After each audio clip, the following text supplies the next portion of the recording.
Bab 1941 Kebangkitan Grup. Itu adalah kebanggaan klan Langit Jernih dengan leluhur mereka sebagai penguasa pesawat. Di langit, Tang Hao tiba-tiba menunjuk ke arah laut dengan tangan kanannya. Dia mengangkat Clear Sky Hammer segera setelah melepaskan lapisan cahaya 7 warna yang melayang ke laut. Seketika, permukaan laut mendidih. Saat ini, armada milik Star Luo Empire dan Dao Spirit Empire di laut menyaksikan pemandangan di langit dengan cara yang sama. Sebenarnya, mereka belum sepenuhnya memahami apa yang baru saja terjadi. Namun, mereka telah menerima sinyal video dari benua Dao Luo sebelumnya. Saat ini, mereka juga bisa melihat situasi di medan perang utama di Tule. Palu langit jernih Tang Hao diarahkan ke arah mereka. Pada saat yang sama, orang-orang dari dua armada besar itu cukup bingung. Apa yang Tang Hao coba lakukan? Pada saat berikutnya, mereka tercengang menemukan laut sebelum mereka tiba-tiba berubah menjadi 7 warna. Dalam pancaran 7 warna, gelembung udara 7 warna perlahan naik ke langit dari laut. Setiap gelembung udara berisi seseorang di dalamnya, yang sangat mengejutkan semua orang. 2 gelembung udara pertama yang naik ke langit berisi Dao Luo Chen Xinji Laut Tanpa Batas dan Dao Luo Long Yeiwei Gelap Terang. Kedua mata limit Dao Luos yang besar tertutup rapat. Orang-orang di sekitar mereka adalah tentara yang mengenakan seragam Angkatan Laut Federasi Dao Luo. Gelembung udara 7 warna yang tersusun rapat membawa tubuh mereka ke pantai perlahan. Adegan aneh itu membuat semua orang dari Star Luo Empire dan Dao Spirit Empire terkejut. Sebuah keajaiban, itu benar-benar sebuah keajaiban. Orang-orang ini dibawa ke pantai secara bertahap, terbawa oleh gelembung udara tersebut. Orang pertama yang terbangun selama penerbangan adalah Light Dark Dao Luo Long Yeiwei. Long Yeiwei masih mempertahankan penampilan mudanya saat dia meninggal. Bulu matanya yang panjang dipukul sekali. Ketika dia membuka matanya, dia tampak dalam keadaan bingung. Hal pertama yang dia lihat adalah 7 warna di depan matanya. Tubuhnya gemetar tak terkendali untuk sementara waktu. Dia berpikir dalam hati, mungkinkah ini adalah dunia tempat seseorang pergi setelah mati? Saat berikutnya, tatapannya membeku. Dia melihat gelembung udara 7 warna tidak jauh darinya membawa laut tanpa batas Dao Luo Chen Xinji. Dia baru menyadari dia berada di dalam gelembung udara juga. Seketika, dia menjadi semakin bingung. Mungkinkah seperti ini rasanya mati? Sementara itu, Chen Xinji juga sadar kembali. Dia melihat sekeliling dengan bingung. Saat berikutnya, dia menyadari kehadiran Long Yeiwei.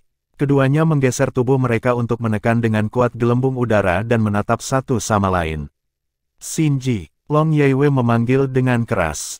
Namun, suaranya tidak bisa menembus gelembung udara. Chen Xinji juga memanggilnya, tetapi tidak ada suara yang terdengar serupa. Long Yeiwei merasa agak cemas. Dia berharap untuk selalu bersamanya bahkan dalam kematian. Namun, gelembung udara mengisolasi mereka satu sama lain. Sementara itu, mereka menemukan bahwa pemandangan di sekitarnya tampak berbeda. Mereka melihat ke sekeliling hanya untuk menemukan banyak prajurit lain dalam gelembung udara seperti mereka. Sejumlah gelembung udara sudah mencapai daratan saat ini. Mengapa dunia setelah kematian terlihat begitu akrab? Pikiran itu muncul di benak Chen Xinji dan Long Yeiwei secara bersamaan. Sesaat kemudian, gelembung udara mereka turun ke tanah. Gelembung udara muncul diam-diam saat mendarat dan berubah menjadi lingkaran cahaya 7 warna yang menyatu ke dalam tubuh mereka. Chen Xinji menggerakkan tubuhnya dan menemukan segala sesuatu tentang dirinya terasa normal. Nyatanya, dia sudah benar-benar pulih dari kelelahan pertempuran tadi. Namun, dia hampir tidak terganggu dengan itu semua. Dia berjalan ke Long Yeiwei dalam sekejap dan memeluknya erat-erat. Long Yeiwei membalas pelukan itu. Mereka jelas merasakan kehangatan dan aura satu sama lain saat ini. Mereka berada dalam pelukan hangat yang tidak menyadari lingkungan mereka. Jika mereka bisa bersama dimanapun mereka berada, dalam hidup atau mati, apalagi yang bisa mereka minta. Daerah sekitarnya secara bertahap tumbuh riuh. Beberapa suara kaget terdengar di tengah-tengah keributan. Setelah beberapa lama, Chen Xinji dan Long Yeiwei akhirnya melepaskan diri dari pelukan dan melihat ke sekeliling dengan sedikit bingung. Para prajurit mengenakan seragam tentara dan angkatan laut, dan mereka tampak sangat realistis. Di langit, Tang Hao mencabut Clear Sky Hammer dan mengarahkannya ke tanah di depannya. Cahaya 7 warna melonjak, bosan keluar dari tanah dan berubah menjadi gelembung udara. Kemudian, Gelembung udara secara bertahap bertambah besar. Siluet di dalam gelembung udara berubah dari buram menjadi jelas, dari ilusi menjadi nyata. Siapa itu? Itu adalah Skycrosser Douluo Guan Yue. Siapa itu? Itu adalah serigala ganas Douluo Dongxian. Siapa itu? Itu adalah Phoenix Surgawi Douluo Leng Yaosu. Juga, siluet dibangkitkan satu demi satu. Siluet muncul satu persatu di depan mata semua orang. Tidak hanya pembangkit tenaga listrik, tetapi semua prajurit yang tewas dalam pertempuran sebelumnya semuanya telah dibangkitkan. Ya, ini adalah kekuatan dewa. Setelah kebangkitan siluet itu, tubuh tinggi dan berotot Tang Hao mulai berubah menjadi ilusi. Sementara itu, Ayin mengayunkan tubuhnya sekali dan dia sudah berada di titik ledakan jurang maut. Pedang raksasa Blue Silver Emperor Fin menyebar ke sekeliling dengan tubuhnya sebagai pusatnya. Tanaman merambat melahap energi abisal yang sangat kaya di udara. Saat Lan Muzi muncul, Tang Yingmeng yang telah sadar kembali sebelumnya menjerit keras. Dia melemparkan dirinya ke arahnya tanpa peduli di dunia. Ya, mereka semua hidup kembali. Para pahlawan yang telah berjuang untuk benua semuanya dihidupkan kembali. Tidak ada yang tahu dari mana sorakan dimulai di benua Douluo, tetapi setelah munculnya gelembung udara 7 warna, semua kesedihan berubah menjadi kegembiraan saat ini. Sorakan memekakkan telinga bergema di seluruh tanah Douluo. Air mata mengalir di wajah Tang Wulin. Mereka masih hidup. Mereka semua hidup. Tidak ada yang bisa membuatnya lebih bahagia. Dia menyaksikan para senior dan teman-temannya menjadi hidup dalam pancaran 7 warna satu demi satu. Saat ini, hanya ada kebanggaan di hatinya. Itu adalah hasil usaha bersama antara kakek dan ayahnya. Pesawat abisal tidak hanya gagal melahap benua Douluo, sebaliknya, ia juga dilahap oleh benua Douluo secara bergantian dan menjadi bagian dari benua Douluo. Akibatnya, kekuatan hidup benua Douluo pasti akan diremajakan. Hal-hal di benua Douluo pasti akan menjadi lebih baik mulai sekarang. Orang-orang yang telah mengorbankan hidup mereka diberikan kembali hidup mereka. Apalagi yang bisa dibandingkan dengan akhir yang sempurna. Belum, tiba-tiba, tubuh Tang Wulin bergetar sekali. Dia mengangkat kepalanya dan melihat ke arah kakeknya di langit. Kakek, ibu baptisku, Tang Hao berkata, orang yang memilih kematian tidak akan dibangkitkan. Juga, tidak ada artinya membangkitkan seseorang yang ingin mati. Itu pilihan mereka. Itu sama untuk ibu baptismu. Begitu juga dengan Wu Zhangkong. Saya tidak dapat menghidupkan kembali kekasih, Yali dan Wu Zhangkong karena mereka memilih untuk meninggalkan dunia ini untuk bersama orang yang mereka cintai. Yang terbaik yang bisa saya lakukan adalah menjaga jiwa mereka tetap bersama dan memastikan mereka masih terhubung di kehidupan selanjutnya. Roh Kudus Douluo Yali tidak dibangkitkan karena jauh lebih baik baginya untuk bergabung dengan Yun Ming dalam kematian daripada hidup sendirian di dunia ini. Jika bukan karena Akademi Shrek, dia pasti sudah mengikuti Yun Ming. Pilihannya adalah pergi bersama Yun Ming selama ini. Itu sama untuk Wu Zhangkong. Seandainya bukan karena tanggung jawab yang dipikulnya dan kegigihannya dalam membalas dendam, dia seharusnya sudah mati lebih awal juga. Dengan berubah menjadi patung es, dia berharap kerinduan dan perasaan Long Bing akan dibekukan selamanya. Dia menolak untuk dibangkitkan. Bagi mereka, hidup lebih menyakitkan daripada mati. Itu adalah pilihan pribadi mereka. Di sisi lain, Qiangu Dongfeng dan Qiangu Dieting tidak dibangkitkan, bukan karena pilihan mereka tetapi pilihan Tang Hao. Pelaku yang telah menyebabkan kematian begitu banyak orang biasa karena motif egois mereka sendiri di masa lalu tidak pantas untuk dibangkitkan. Meskipun mereka mati melindungi federasi, jasa mereka tidak dapat menghapus kesalahan mereka. Bab 1942 Apa yang sebenarnya terjadi? Perlahan, asmara Douluo Zhang Xin membuka matanya. Saat ini, pikirannya masih mengingat kenangan. Kemudian, dia mendengar sorakan yang memekakkan telinga. Apa itu? Pada saat berikutnya, dia menoleh untuk melihat ke sisinya tepat pada waktunya untuk bertemu dengan tatapan heran dari Herles Douluo Cao Desi. Mata mereka bertemu satu sama lain. Mereka tidak bisa membantu berkedip tak terkendali. Mereka menundukkan kepala secara bersamaan dan melihat mereka saling berpegangan tangan. Seketika, mereka melonggarkan cengkeraman mereka seolah-olah tersengat listrik. Selanjutnya, mereka masing-masing mundur 2 langkah secara instan. Apa yang sedang terjadi? Mengapa kita di sini? Saya pikir kita sudah mati, kata Zhang Xin kaget. Cao Desi menggosok matanya. Dia melihat sekelilingnya dan melihat siluet yang sudah dikenalnya. Sementara itu, Dua siluet langsung menuju ke arah mereka dari langit yang jauh. Apakah itu, Tetua Long? Orang-orang yang terbang di atas adalah Douluo Long Yeiwe gelap terang dan Douluo Laut tanpa batas, atau mungkin, orang harus mengatakan Dewa Laut Douluo Chen Xinji.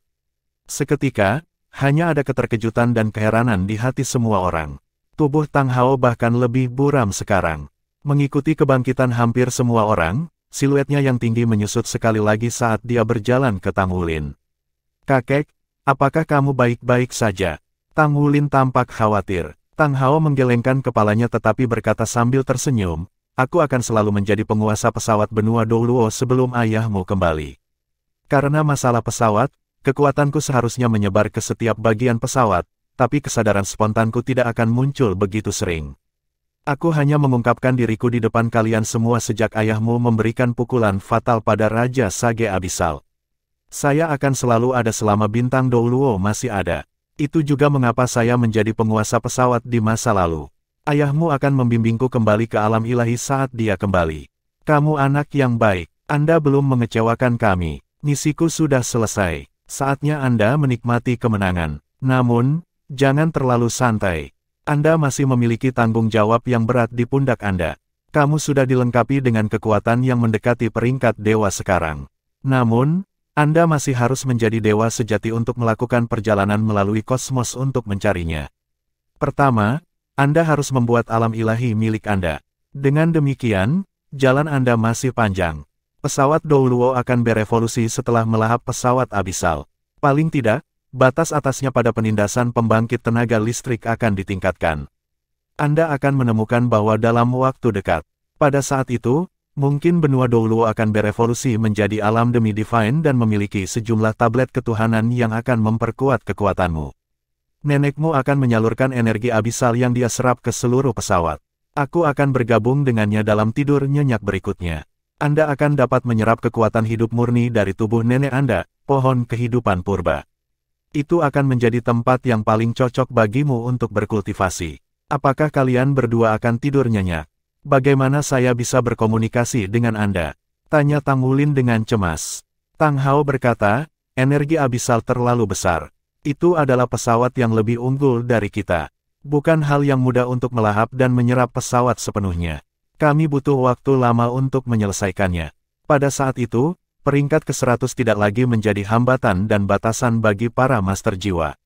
Mengenai berapa lama kita akan tidur nyenyak, saya juga tidak tahu. Namun demikian, Anda hampir merupakan pembangkit tenaga listrik paling kuat di pesawat. Kita bisa tidur nyenyak mengetahui hal itu. Ayahmu selalu menepati janjinya. Jadi, kami yakin mereka pasti akan kembali. Mungkin, dia akan kembali tepat waktu untuk membangunkan kita. Jadilah baik dan kultivasi dengan usaha keras. Jika Anda tidak memiliki koordinat yang tepat, lebih baik tidak mencarinya sendiri. Tunggu dia kembali sebagai gantinya. Ayahmu jauh lebih kuat dari yang kau bayangkan. Setelah mengalami begitu banyak peristiwa, saya yakin dia juga menjadi lebih kuat. Pada titik ini, wajah muram Tang Hao tiba-tiba berubah menjadi senyuman ramah. Dia mengangkat tangannya untuk membelai kepala Tang Wulin. Kamu dan ayahmu sama. Kalian berdua telah memikul terlalu banyak tanggung jawab dan mengalami kesulitan yang tak ada habisnya. Saat kau punya anak, dan aku cicit di masa depan, jagalah dia baik-baik. Sekte Tang kami tidak dapat membuat keturunan kami terus mengalami kesulitan.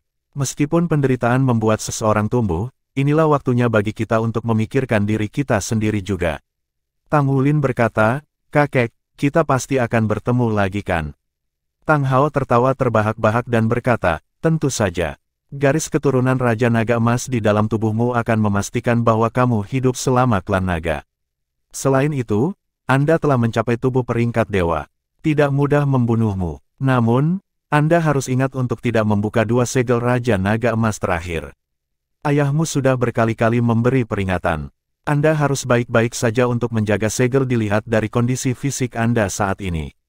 Saat ayahmu kembali, dia akan mengelola kekuatan Raja Naga Emas yang disegel di dalam tubuhmu secara alami. Dicatat, Tang Wulin menjawab dengan hormat. Baiklah, saatnya aku pergi. Aku akan membantu nenekmu. Ini adalah hadiah agung yang disesuaikan oleh ayahmu dalam 10.000 tahun untuk benua Douluo. Kita tidak bisa membiarkan ada yang sia-sia. Kembalilah ke Shrek, dan kamu akan terkejut. Pada titik ini, Tang Hao berbalik dan mengayunkan tubuhnya sekali untuk berubah menjadi bola pancaran 7 warna yang ditembakkan langsung ke arah Ain. Pada saat berikutnya, pancaran 7 warna bersinar terang. Energi abisal yang sangat besar tersapu ke dalam ketiadaan hampir secara instan. Cahaya 7 warna tiba-tiba meledak dan berubah menjadi titik cahaya yang tak terhitung jumlahnya yang ditembakkan ke segala arah. Hujan turun. Gerimis 7 warna yang berderai membasahi tanah dan menyuburkan benua Douluo.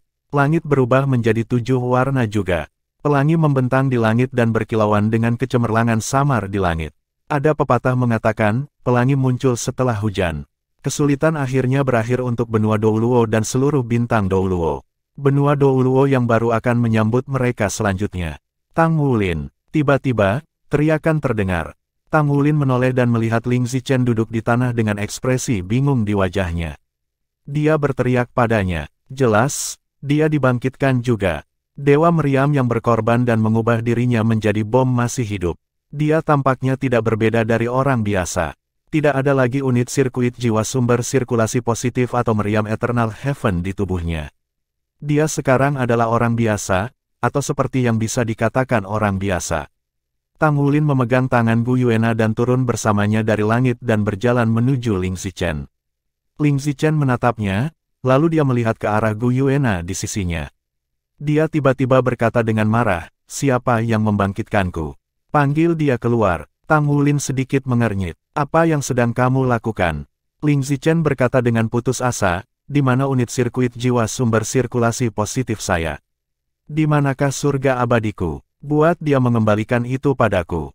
Mengapa saya dibangkitkan tanpa barang-barang saya? Tidak mudah bagi saya untuk mendapatkan hal-hal itu." Tang Wulin terdiam. Dia masih memikirkan barang-barangnya terlepas dari situasinya. Namun, dia tiba-tiba menyadari. Tak heran jika daya ledak bom tersebut begitu dahsyat. Ada lebih dari sekedar Eternal Heaven yang meledak pada saat itu. Ada juga unit sirkuit jiwa sumber sirkulasi positif di tubuhnya. Akan aneh memang jika daya ledak yang dihasilkan dari gabungan dua energi masif itu ternyata lemah. Hal-hal milikmu itu sudah meledak. Bagaimana kita bisa mendapatkannya kembali? Kata Tang Wulin tak berdaya.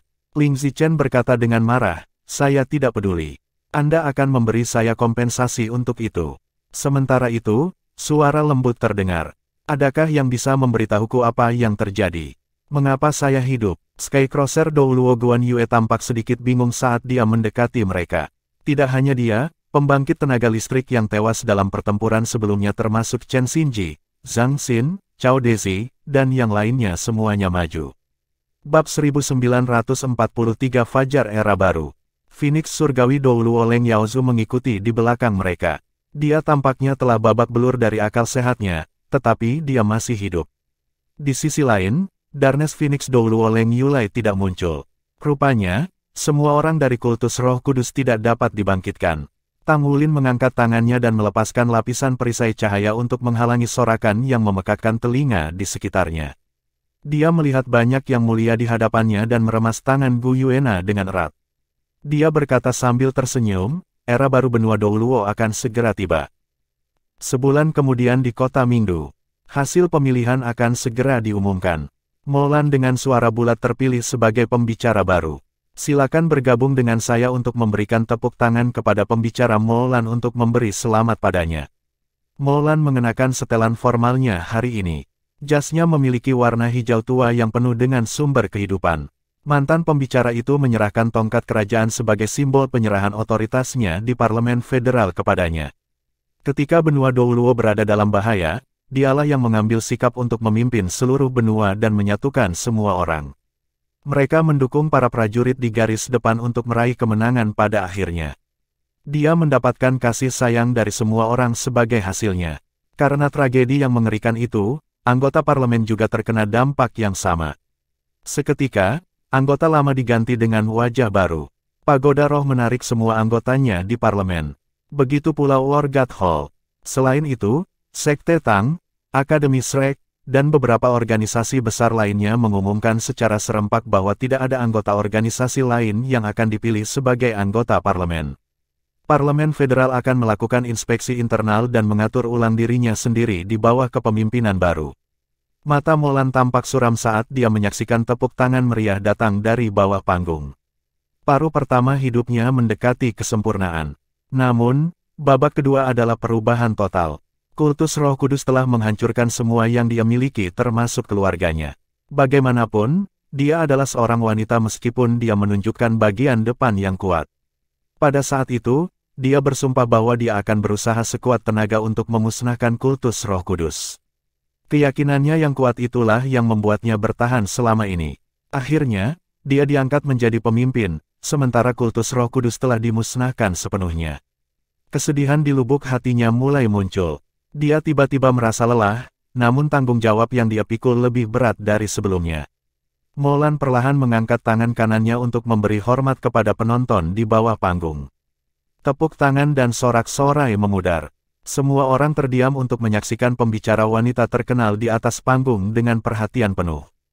Molan berbicara dengan suara yang dalam, terlalu banyak peristiwa yang terjadi dalam beberapa minggu terakhir. Selama ini, kita sudah terlalu lama hidup nyaman. Di sisi lain, bencana apokaliptik ini adalah alarm keras yang membangunkan kita. Pertama, saya ingin mewakili semua orang di tempat kejadian di sini untuk mengungkapkan rasa terima kasih kami kepada para prajurit yang telah berjuang untuk federasi di garis depan. Bisakah kalian semua berdiri? Kami akan memberi hormat kepada mereka dengan 3 busur. Saat dia berbicara, dia berjalan keluar dari belakang mimbar. Anggota parlemen lainnya berdiri berturut-turut. Di bawah kepemimpinan Molan dan dengan rasa terima kasih, mereka membungkuk 3 kali. Silahkan duduk. Setelah 3 salam, ekspresi Molan sedikit rileks. Hanya ketika bencana nyata melanda mereka dapat melihat siapa yang paling layak mendapatkan cinta mereka. Ada pepatah, teman sejati dikenal pada saat kesulitan.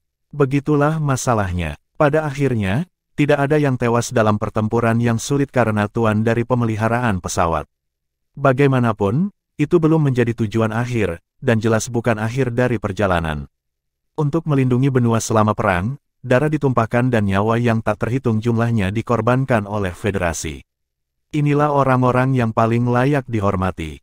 Molan terus berbicara, bencana ini juga membawa banyak hal untuk diperhatikan dan memberi kami pelajaran penting. Menurut Tang San, bencana ini disebabkan oleh rencana 10.000 tahunnya. Dari mana datangnya rencana itu? Mengapa ada rencana seperti itu? Alasannya sederhana, itu karena umat manusia telah melakukan kerusakan besar di seluruh dunia. Pada titik ini, nadanya menjadi serius sekali lagi. Pengembangan lahan yang berlebihan, peningkatan populasi manusia yang tidak terkendali dan penjarahan dari makhluk lain adalah penyebab penurunan daya hidup pesawat. Jika bukan karena ini, mengapa Dewa Laut yang Maha Kuasa berusaha keras untuk mengisi kembali kekuatan hidup bintang Douluo? Dia mengingatkan kita untuk memperbaiki situasi. Jika tidak, Douluo akan menghadapi situasi yang sama di masa depan. Dewa Laut mungkin bisa melindungi kita sekali, tapi dia belum tentu melindungi kita 2 kali. Lagi pula, alam ilahi kita sudah tidak ada lagi. Oleh karena itu, sebagai pembicara, saya ingin mengusulkan untuk menjaga lingkungan. Jadi, mari bergabung dengan Pagoda Roh dan menyatukan upaya kita untuk melindungi makhluk jiwa yang tersisa dan membantu mereka dalam kelangsungan hidup mereka. Kita harus mengambil kesempatan yang diberikan oleh melahap energi abisal ini untuk merevitalisasi benua Douluo sekali lagi. Pada titik ini dalam pidatonya, tepuk tangan yang menggelegar terdengar dari bawah panggung. Pelajaran yang dibayar dengan darah membuat semua orang menyadari tingkat kerusakan di benua Douluo. Menipisnya sumber daya mempercepat penurunan benua Douluo. Planet yang begitu indah hampir hancur karena penjarahan terus-menerus oleh umat manusia. Seperti yang dikatakan Molan, Tang San mungkin bisa menyelamatkan situasi sekali, tapi dia mungkin tidak bisa menyelamatkan mereka 2 kali. Itu karena Douluo telah kehilangan alam ilahinya. Mereka hanya bisa bergantung pada usaha mereka sendiri dalam kasus ini. Molan menunggu sampai tepuk tangan berhenti sebelum dia melanjutkan berbicara. Proposal kedua adalah untuk meningkatkan penelitian ilmiah. Kita harus terlibat dalam pengembangan penelitian jiwa tingkat tinggi tidak hanya dalam senjata tetapi juga dalam eksplorasi ruang angkasa. Kita harus berusaha untuk memperoleh sumber daya yang lebih kaya dari planet lain, sehingga kita dapat meningkatkan penelitian ilmiah kita dan memperkuat perkembangan teknologi jiwa. Kita harus berusaha untuk menjelajahi kosmos secepat mungkin. Dewa Laut yang Maha Kuasa memberi kita waktu, tetapi dengan peningkatan luar biasa dalam populasi manusia dan perkembangan pesat dalam teknologi umat manusia, menjelajahi kosmos tidak dapat dihindari bagi kita.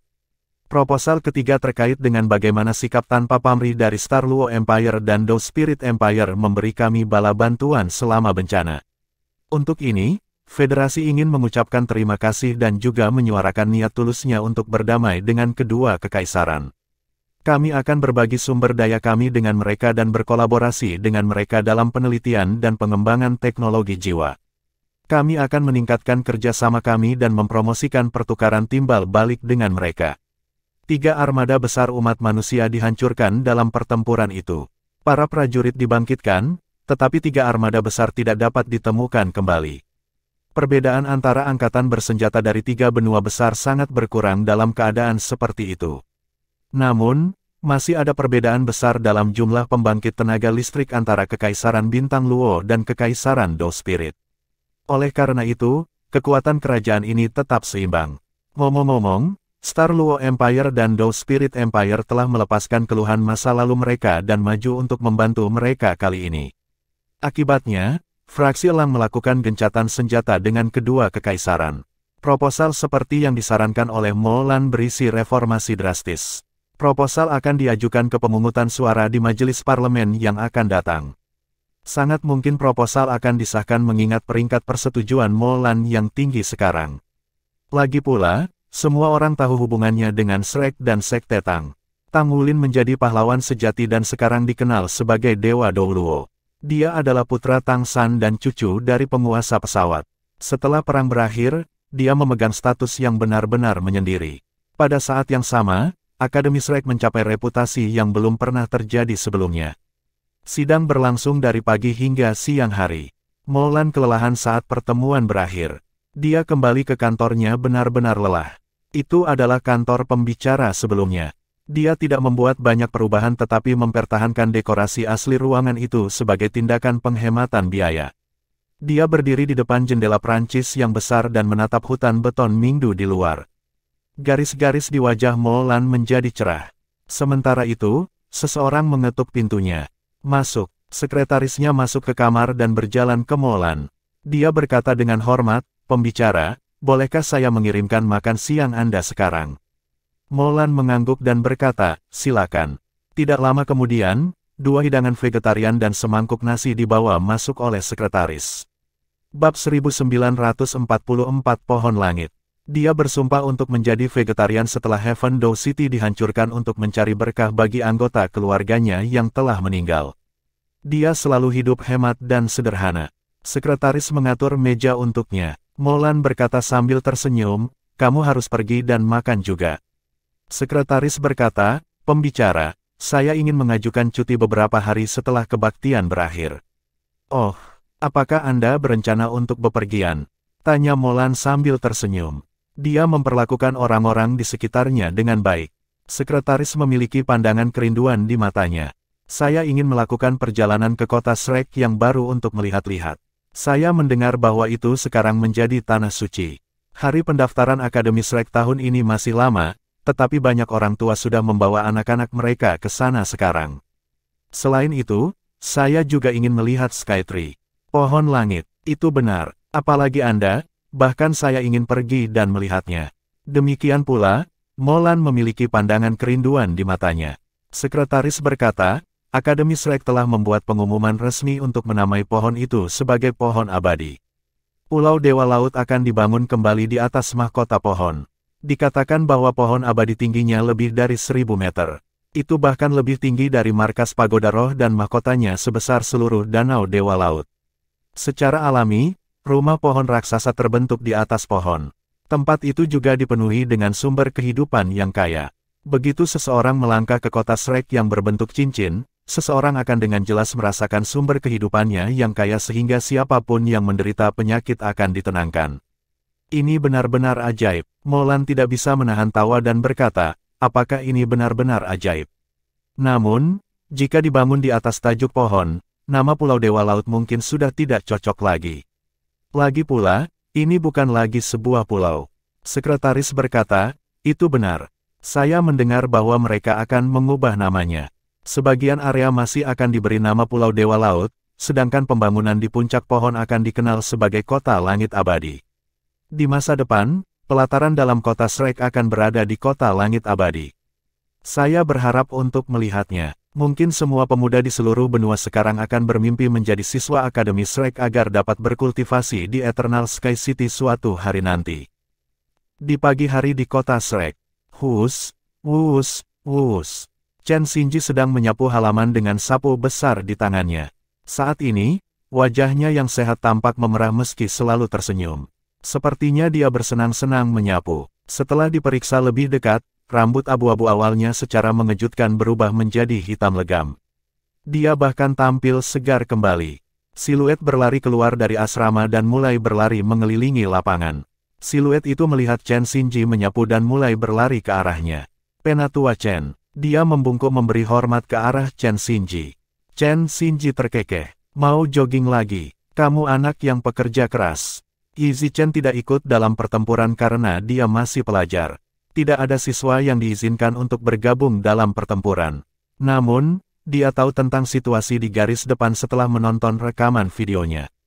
Oleh karena itu, dia mengetahui bahwa Chen Tua si penyapu sebenarnya adalah salah satu yang paling berkuasa di benua Douluo. Di sisi lain, wanita tua yang tidak sopan terhadap Old Chen adalah Light Dark Douluo, salah satu yang mulia berpengaruh dan juga orang yang paling senior di Akademi Shrek. Itu yang seharusnya kulakukan. Yi Zichen tersenyum dan berkata, saya pasti akan berusaha lebih keras, bekerja keras, dan berusaha untuk memasuki pelataran dalam waktu sesingkat mungkin. Saat dia berbicara, dia mengangkat kepalanya dan melihat ke langit. Cabang-cabang besar pohon mulai terlihat. Cabang-cabang menjulur keluar dan ke atas dari tengah danau Dewa Laut untuk membentuk mahkota raksasa berbentuk payung. Ketika sinar matahari bersinar dari sisi lain, gedung akademik utama di Akademi Shrek dinaungi sepenuhnya oleh bayangan pohon. Itu memberikan kesejukan yang menyegarkan di hari yang hangat. Sejak akhir Perang Besar, pohon kehidupan kuno yang memecahkan permukaan air tumbuh setinggi 1000 meter dalam waktu 1 bulan. Mahkota raksasa yang mirip dengan payung besar menaungi permukaan danau Dewa Laut. Sumber kehidupan yang padat menyebar keluar secara terus-menerus dari pohon. Air di danau Dewa Laut segera berubah menjadi hijau bening. Adegan ajaib mengejutkan semua orang. Tidak ada keraguan bahwa transformasi hanya terjadi setelah pohon kehidupan kuno melahap alam abisal. Pohon kehidupan kuno adalah inti kehidupan benua Douluo. Bangkitnya kekuatannya juga menandakan peningkatan kekuatan hidup pesawat benua Douluo. Tingkat pertumbuhan vegetasi di seluruh bintang Douluo kini telah meningkat secara substansial. Itu tidak hanya terbatas pada benua Douluo. Benua bintang Luo dan benua roh Dou juga mengalami perubahan serupa. Seluruh planet dipenuhi dengan vitalitas.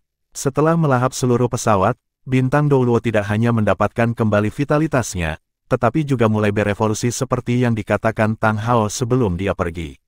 Evolusi sebuah planet memakan waktu bertahun-tahun.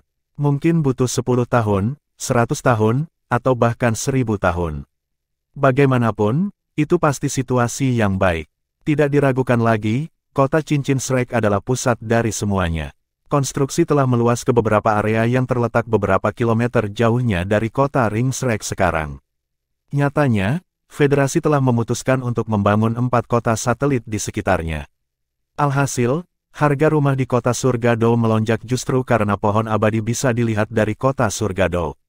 Apakah kamu malas lagi? Suara marah terdengar. Ling Zichen merasakan penglihatannya kabur sesaat ketika seseorang muncul di sebelahnya. Itu adalah seorang gadis muda dengan sepasang mata yang baik. Dia tampak cantik. Tangannya berada di pinggulnya sementara matanya yang berbentuk almond melebar. Dia cemberut dan memelototi Chen Xinji. Saya tidak berani, saya tidak berani. Saya akan terus melakukan pekerjaan saya, jawab Chen Xinji dengan patuh. Dia melambaikan tangannya pada Yi Zichen untuk memecatnya. Kemudian, dia mengangkat sapunya untuk melanjutkan menyapu daerah itu. Yi Zichen memiliki ekspresi bingung di wajahnya. Pemandangan gadis muda itu cukup akrab, namun sepertinya dia belum pernah bertemu dengannya sebelumnya. Dia tidak bisa tidak melihat ke belakang saat dia berlari di lapangan. Dia meliriknya 2 kali lagi. Gadis muda itu berdiri di samping Chen Xinji dengan sikap yang mirip dengan mengawasinya. Dia berkata dengan nada yang tidak menyenangkan, mengapa kamu masih mempertahankan penampilanmu ini? Apakah Anda senang menjadi tua? Chen Xinji tertawa kecil. Aku hanya terlihat seperti Chen tua si penyapu dalam penampilan ini. Gadis muda itu tidak lain adalah Light Dark Douluo Long Yeiwei sendiri. Pohon kehidupan kuno yang diubah oleh Ain telah berevolusi menjadi pohon abadi kuno setelah melahap alam abisal. Butuh waktu yang sangat lama untuk mencerna dan menyerap kekuatan hidup yang sangat besar. Akibatnya, ia masuk ke dalam tidur nyenyak. Di sisi lain, setiap orang yang ikut serta dalam perang dan berkontribusi dalam perang diberi imbalan berupa kekuatan hidup. Secara alami, mereka yang sudah tua dan sakit seperti Chen Xinji dan Long Yeiwei paling diuntungkan dari hadiah itu. Masa hidup mereka diperpanjang setidaknya beberapa dekade. Yang terpenting, mereka mempertahankan penampilan muda mereka. Saat ini, keseluruhan bintang Douluo, penguasa benua Douluo, dan inti kehidupan semuanya berevolusi. Ini akan menghasilkan transformasi seluruh planet. Beberapa dekade kemudian, siapa yang bisa mengatakan bahwa Master Jiwa tidak akan mampu menembus ke peringkat 100 atau bahkan mencapai peringkat yang lebih tinggi?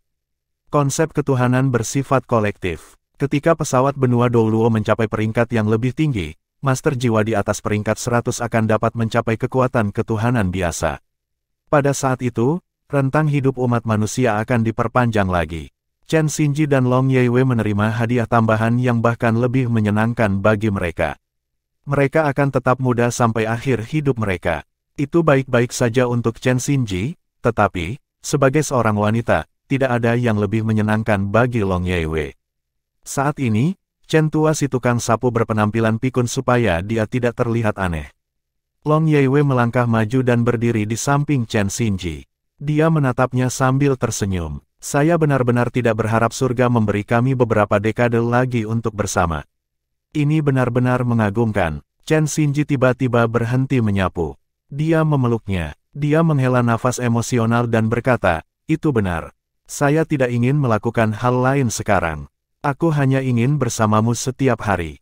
Bab 1945 Aku ingin surga abadiku kembali. Yi Zichen baru saja menyelesaikan satu putaran kegembiraannya. Dia tersandung dan hampir kehilangan keseimbangan setelah melihat Chen Xinji yang pikun memeluk Long Yeiwei yang muda dan cantik. Tentu saja, perubahan emosional pada Yi Zichen tidak luput dari pandangan dua limit Douluos yang hebat. Mereka menatap mata satu sama lain dan tidak bisa menahan tawa keras. Di Tang Sekte, apa yang kamu lakukan di sana? Tanya Douluo Zhang Xin asmara yang bingung saat melihat Herles Douluo Cao Dezi yang sibuk di kamarnya.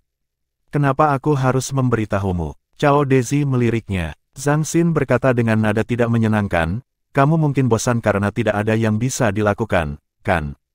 Apakah kamu ingin bertarung? Cao Dezi tersenyum. Apakah kamu berpikir bahwa kamu adalah lawan yang layak untukku? Zhang Xin menjawab dengan marah, bagaimana aku bukan lawanmu yang layak? Ayo berjuang untuk membuktikannya. Kalau begitu kita akan bertarung. Saya akan menunjukkan kepada Anda betapa kuatnya saya. Cao Dezi tidak ingin menunjukkan kesan lemah. Setengah jam kemudian, Cao Dezi keluar dari arena pertempuran dengan wajah bengkak dan hidung memar. Dia tampak tidak percaya. Dia berkata dengan marah, mengapa? Sejak kapan pria ini menjadi begitu kuat? Zhang Xin mengikuti di belakang Cao Dezi dengan senyuman di wajahnya. Dia tampak sangat senang dengan dirinya sendiri. Cao kecil. Apakah Anda siap untuk menyerah kepada saya? Cao Dezi berkata dengan marah, tidak. Saya tidak dalam performa terbaik saya hari ini. Tunggu dan lihat saja. Ekspresi wajah Zhang Xin berubah lembut sementara itu. Dia meletakkan lengannya di bahu Cao Dezi dan berkata, tidak perlu menunggu lagi. Aku tidak akan berdebat denganmu mulai sekarang. Itu karena kamu tidak mungkin mengalahkanku. Cao Dezi memelototi Zhang Xin. Mengapa? Kenapa aku tidak bisa mengalahkanmu lagi? Zhang Xin mengangkat bahu dan berkata, alasannya sederhana. Hatimu yang tak berperasaan telah hancur jadi bagaimana mungkin kamu bisa mengalahkanku? Douluo yang tidak berperasaan yang tidak lagi tidak berperasaan. Bagaimana dia masih bisa menjadi lawan saya yang layak? Hidup bisa jadi tidak berperasaan, tetapi Anda mungkin masih bertemu dengan orang-orang yang penuh gairah. Anda, di Pusat Penelitian Teknologi Jiwa Tang Sekte. B***R, B***R. Saya ingin unit sirkuit jiwa sumber sirkulasi positif saya kembali. Saya ingin surga abadi saya kembali. Saat ini, laboratorium terbesar di seluruh fasilitas itu berantakan. Direktur Ling Zichen yang jengkel menghancurkan berbagai barang untuk melampiaskan amarahnya. Dia duduk di platform kerja terengah-engah keras dengan ekspresi marah di wajahnya. Dia kehilangan hitungan berapa kali dia kehilangan kesabaran di lab. Saat ini, dia tidak bisa menjadi orang yang lebih biasa. Satu-satunya perbedaan adalah fakta bahwa setiap luka dan cacat yang dia miliki di tubuhnya disembuhkan oleh pohon kehidupan kuno. Dia sekarang memiliki tubuh muda dan sehat. Apakah aku harus mulai dari awal lagi? Emosinya berangsur-angsur menjadi tenang. Sudut bibirnya membentuk senyum pahit. Dia ingat dengan jelas keputusan terakhirnya dan bagaimana dia berteriak keras ketika dia terjun ke medan perang tanpa ragu sedikitpun. Dia merasa seolah-olah dia masih bisa mendengar pekikannya bergema di telinganya. Pada saat yang sama, satu-satunya harapan yang dia miliki saat itu adalah agar pria itu bertahan hidup. Meskipun demikian, mereka berdua masih hidup, tapi dia bukan miliknya. Dia ingin membebaskan diri dari penderitaan patah hati. Namun, rasa sakitnya semakin parah setiap kali dia mencoba melepaskan diri. Tiba-tiba, sebuah ide muncul di benaknya. Dia melompat turun dari platform kerja tiba-tiba. Saya akan melakukan penelitian yang benar-benar baru. Tang Wulin, tunggu dan lihat saja. Kita belum selesai. Di laut, kapal perang membentuk pengaturan yang teratur di laut saat mereka melaju dengan kecepatan tinggi. Dai Yuner menatap ke kejauhan dengan mata berkaca-kaca di geladak. Akhirnya tiba saatnya untuk pergi.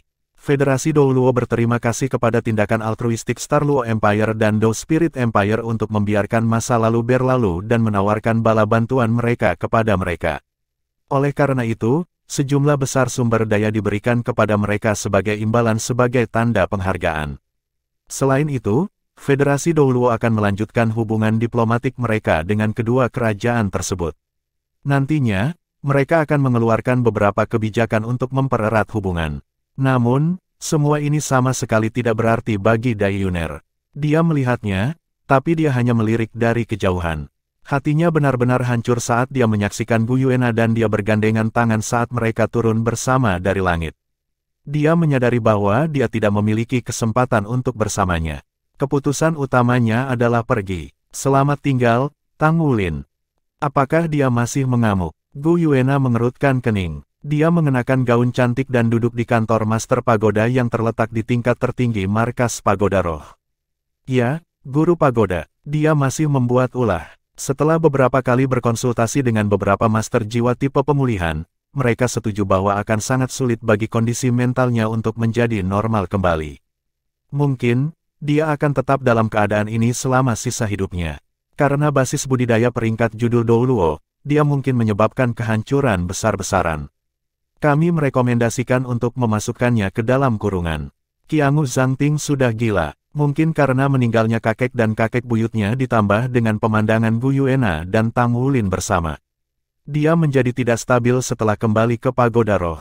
Suatu hari, tiba-tiba, dia menjadi histeria dan menyebabkan kehancuran besar-besaran. Gu Yuena yang secara pribadi menangkapnya. Kemampuan destruktif judul Dou Luo yang gila benar-benar mengejutkan. Mata Gu Yuena memiliki kilatan keluhan. Dia dulu membenci Qiangu Zhangting di masa lalu, tapi sekarang dia merasa kasihan padanya. Di sisi lain, dia selalu memperlakukannya dengan baik. Kurung dia kalau begitu. Pastikan dia senyaman mungkin. Diet Qiangu dan Qiangu Dongfeng tidak dibangkitkan. Klan Qiangu telah sepenuhnya dilucuti dari tugas mereka dalam pengelolaan Pagoda Roh sejak saat itu. Di sisi lain, Gu Yuena mendapat dukungan penuh dari manajemen puncak spirit Pagoda karena penampilannya yang mengesankan dalam perang. Pagoda Roh melakukan inspeksi mereka sendiri dan membersihkan organisasi, khususnya, kolusi klan Qiangu dengan kultus Roh Kudus ditinggalkan. Pagoda Roh mendapatkan kembali reputasinya, sebagai salah satu organisasi teratas di benua yang setara dengan Akademi Shrek dan Sekte Tang, sekali lagi. Satu-satunya perhatian personel berpangkat tinggi dari Pagoda Roh adalah hubungan antara Gu Yuena dan Tang Wulin. Mereka telah menunjukkan hubungan khusus antara mereka berdua saat mereka bertarung bersama melawan Raja Sage Abisal. Tindakan Tang Wulin berpegangan tangan dengan Gu Yuena, saat mereka turun dari langit pada akhirnya, menunjukkan hubungan dekat dan penuh kasih sayang mereka kepada semua orang. Kekuatan besar kembali ke pos mereka setelah kembali dari garis depan. Tidak ada yang berani menanyai Gu Yuena tentang masalah ini. Semua orang menunggu untuk melihat bagaimana dia akan mengatur perselingkuhan di masa depan. Sebagian besar personel berpangkat tinggi Pagoda Roh tidak ingin melihat perkembangan lebih lanjut dari hubungan antara Gu Yuena dan Tang Wulin. Lagi pula, hubungan antara Shrek Academy dan Spirit Pagoda tidak sesederhana menjadi pesaing belaka. Ada masalah mendasar lainnya. Insiden pohon abadi yang menembus langit mengubah kota Shrek menjadi pusat seluruh benua. Suara-suara di dalam komite Spirit Pagoda berubah pikiran. Seseorang menyarankan bahwa bukanlah ide yang buruk untuk pernikahan yang akan mendorong hubungan yang lebih dekat antara Pagoda Roh dan Akademi Shrek yang baru. Dari sudut pandang federasi, mereka tidak mendorong hubungan yang erat antara kedua organisasi yang kuat ini. Namun, situasi saat ini unik. Federasi baru saja mengalami bencana besar. Identitas Tang Wulin sebagai putra Dewa Laut Tang San telah dikonfirmasi, dan dia juga pahlawan yang melakukan yang terbaik untuk menyelamatkan situasi. Saat ini, tidak ada yang bisa menentangnya. Selain itu, parlemen tidak akan menentangnya mengingat hubungan antara pembicara yang baru diangkat dan Kaisar Naga Douluo. Jadi, bukanlah hal yang buruk bagi dua organisasi besar untuk dipersatukan melalui pernikahan. Adapun detail spesifiknya, tidak ada yang tahu. Personil berpangkat tinggi dari Spirit Pagoda tetap diam dalam masalah ini. Tidak ada yang berani mengatakan atau bertanya apapun. Semua orang duduk dan menunggu keputusan Gu Yuena. Mungkin, seseorang harus mengatakan keputusan antara dia dan Tang Wulin. Ruangan menjadi sunyi sekali lagi. Gu Yuena berdiri di depan jendela dan menatap ke kejauhan. Dia bisa melihat orang-orang sibuk di atas mahkota raksasa seperti payung dengan penglihatannya yang luar biasa. Mereka adalah orang-orang Akademi Shrek yang membangun kota langit abadi mereka. Tidak diragukan lagi, kota langit abadi akan menjadi inti dari benua Douluo atau bahkan seluruh bintang Douluo. Kota Shrek yang baru bangkit sepenuhnya setelah perang. Bahkan, itu bahkan melampaui reputasi sebelumnya. Ada pepatah, Anda hanya bisa membuat terobosan dengan memulai dari awal dan belajar dari pengalaman masa lalu. Bab 1946 Aku Merindukanmu. Tang Wulin dan rekan-rekannya mengandalkan kerja keras dan upaya mereka untuk menghidupkan kembali Akademi Shrek dari kehancurannya. Sumber kehidupan yang kaya dari pohon abadi secara sembunyi-sembunyi memelihara seluruh planet.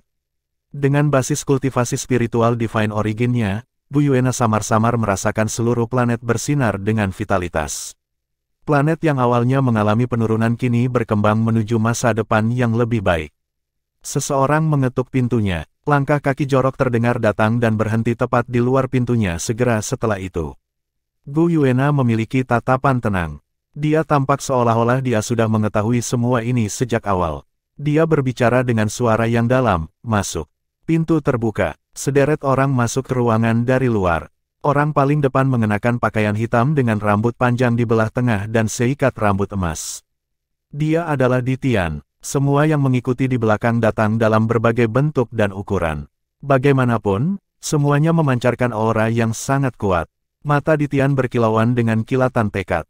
Dia berjalan ke belakang Gu Yuena perlahan dan berlutut. Yang mulia, orang-orang lainnya mengikuti dan berlutut. Gu Yuena tidak berbalik. Matanya tetap terpaku pada pemandangan di luar jendela. Ditian mengatupkan giginya dan berkata dengan suara yang dalam, "Yang mulia, kami di sini untuk mengucapkan selamat tinggal." "Mengucapkan selamat tinggal? Kemana kamu pergi?" tanya Gu Yuena dengan acuh tak acuh saat dia berbalik perlahan dan menatap Ditian. Mata Dewa Binatang Ditian berkilauan. "Yang mulia, meskipun saya tidak mengerti mengapa, Anda tidak melakukan apapun pada Tang Wulin selama bertahun-tahun ini. Mungkin, Anda sudah memiliki perasaan manusia. Namun, kami tidak merasakan hal yang sama. Manusia menghancurkan rumah kami dan membantai anggota klan kami sedemikian rupa sehingga kami hampir diambang kepunahan. Kami tidak dapat membuat Anda berubah pikiran, Yang Mulia.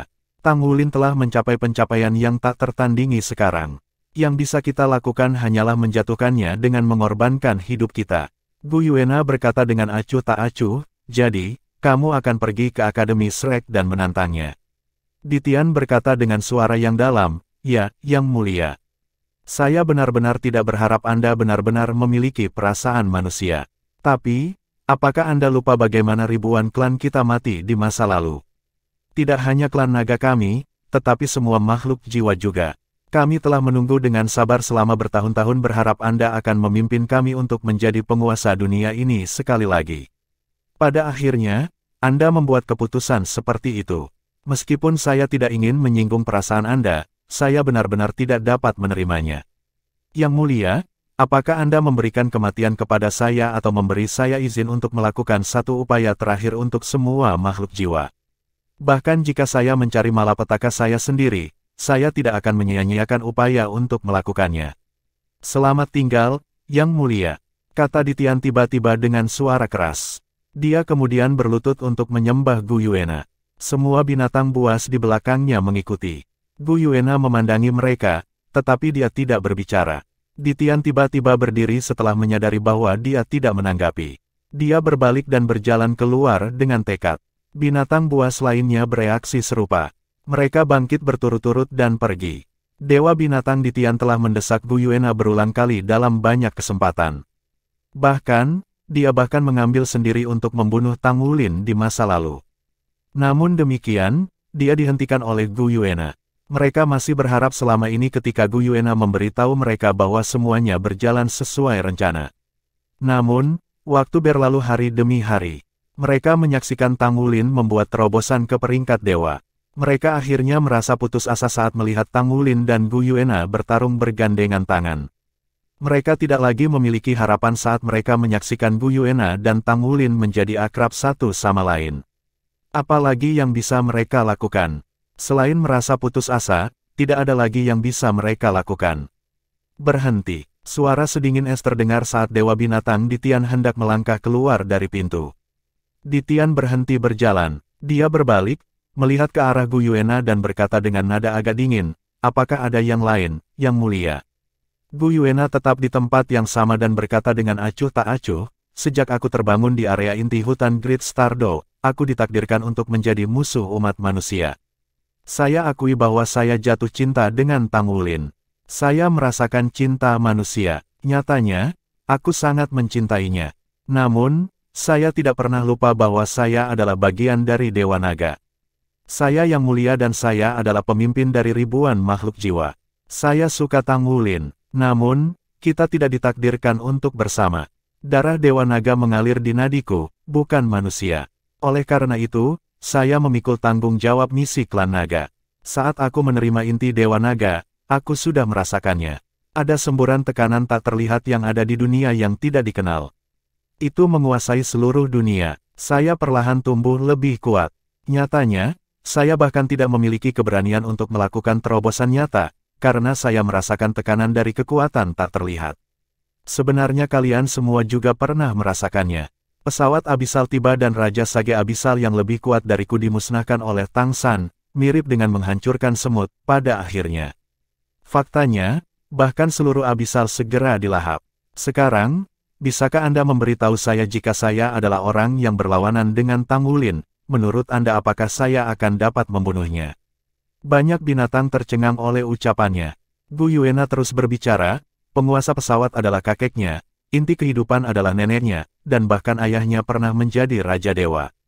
Mungkin, justru karena sifat-sifatnya inilah aku tertarik padanya. Namun, kita tidak ditakdirkan untuk bersama seperti yang saya sebutkan sebelumnya.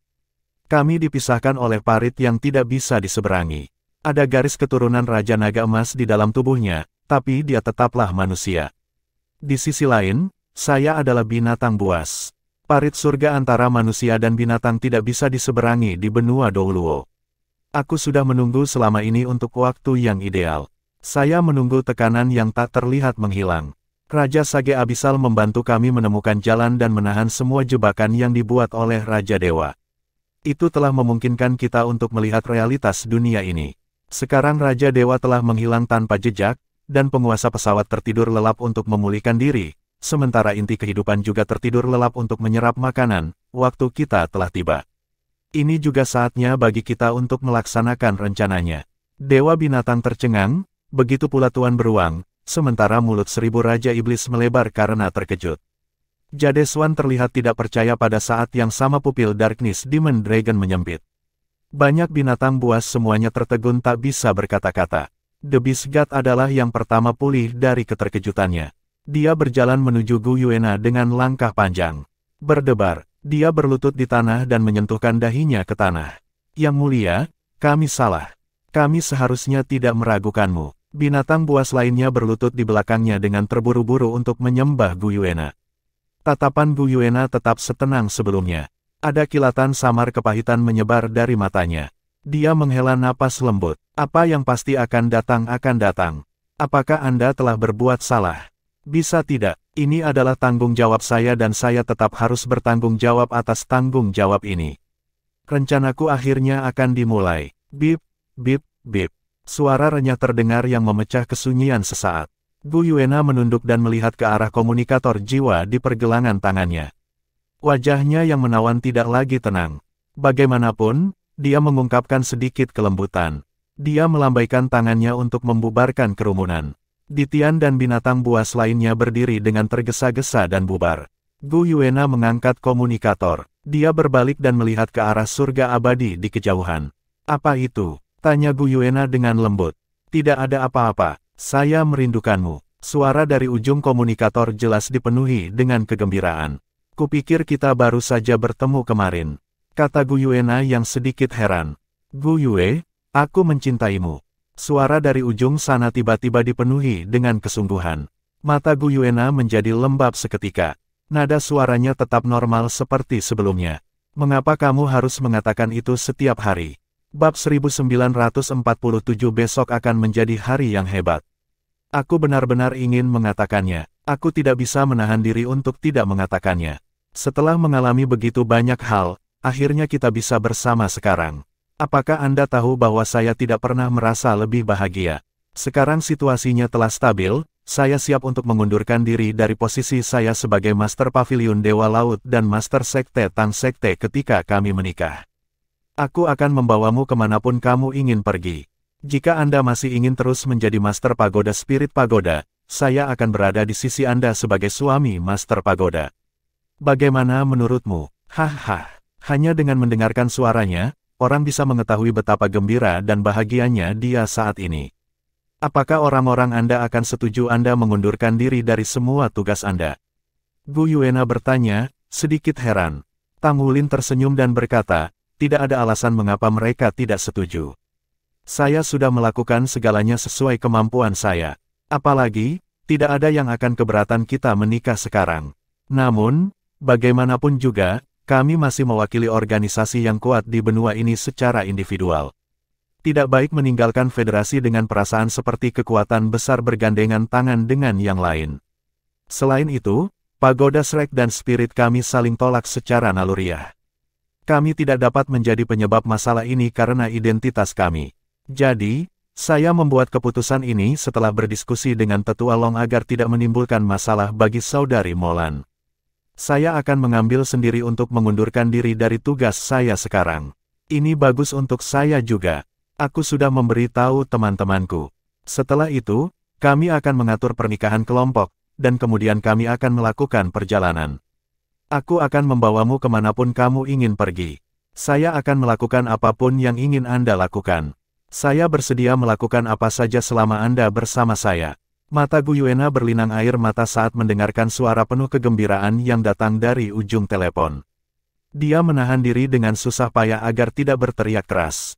Mengapa kamu tidak berbicara? Apakah kamu tersentuh? Bagaimana dengan ini? Saya akan datang dan melihat Anda sekarang. Saya tidak merasa nyaman ketika saya tidak melihat Anda selama sehari. Jangan, Anda masih memiliki banyak hal lain untuk diperhatikan. Kita masih punya waktu untuk bertemu nanti. Gu Yuena berjuang untuk mengendalikan suaranya. Baik-baik saja maka, saya akan pergi dan melakukan beberapa hal. Juga, saya tidak pernah berpikir banyak tentang uang di masa lalu. Saya baru saja menemukan bahwa saya sangat miskin. Saya baru saja akan meminta Sekte Tang untuk membayar gaji saya sebagai ketua sekte. Kalau tidak, aku bahkan tidak punya uang untuk menikah denganmu. Haha, bukankah menurutmu itu sangat bodoh bagiku?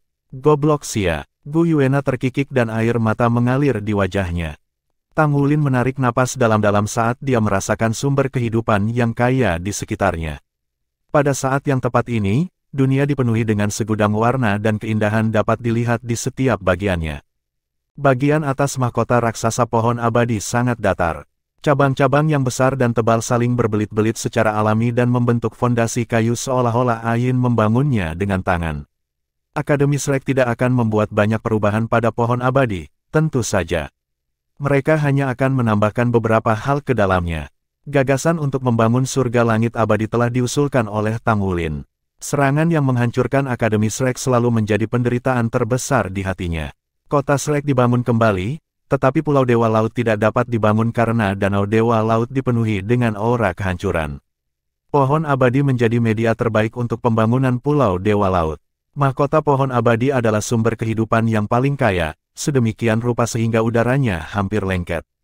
Di sisi lain, kekuatan hidup yang begitu besar membuat seseorang tidak mungkin naik ke pohon abadi tanpa kemampuan yang memadai. Tubuh tidak akan mampu menahan infus dengan begitu banyak kekuatan hidup sekaligus. Itu sama seperti ketika Tang San khawatir garis darah Raja Naga Emas akan meledak di Tang Wulin karena efek energi abadi. Hanya pembangkit tenaga listrik di peringkat judul Douluo ke atas yang bisa bertahan di sana. Jadi, setelah pelataran dalam Akademi Shrek dibangun di Kota Langit Abadi, itu hanya dapat menerima siswa yang berperingkat gelar Douluo ke atas. Akademi Shrek belum mengumumkan ini kepada publik.